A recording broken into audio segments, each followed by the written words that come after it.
ನಮಸ್ತೆ ಎಲ್ಲರಿಗೂ welcome to HRK official YouTube channel. ನಾವಿವತ್ತು ನಂಜನಗೂಡಿನ ಪ್ರಸಿದ್ಧವಾದ ನಂಜುಂಡೇಶ್ವರ ದೇವಸ್ಥಾನಕ್ಕೆ ಬಂದಿದ್ದೇವೆ.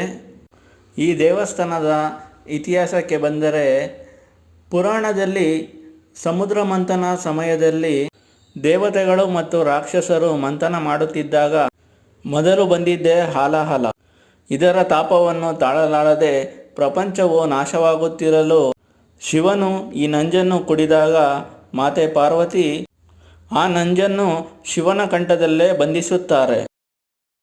ನಂಜನ್ನು ಉಂಡ ಶಿವನಿಗೆ ನಂಜುಂಡ ಮತ್ತು ನಂಜಾಗಿದ್ದ ಕಂಠಕ್ಕೆ ಶ್ರೀಕಂಠವೆಂದು ಹೆಸರಾಯಿತು. ಈ ಆಲಯದ ಲಿಂಗಕ್ಕೆ ನಂಜುಂಡೇಶ್ವರ ಅಥವಾ ಶ್ರೀಕಂಠೇಶ್ವರ ಎಂದು ಕರೆಯುತ್ತಾರೆ.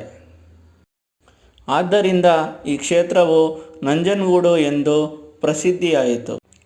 ಮತ್ತಷ್ಟು ವಿಡಿಯೋಸ್ಗಳಿಗಾಗಿ ನಮ್ಮ ಚಾನಲನ್ನು ಸಬ್ಸ್ಕ್ರೈಬ್ ಮಾಡಿ. ಧನ್ಯವಾದಗಳು.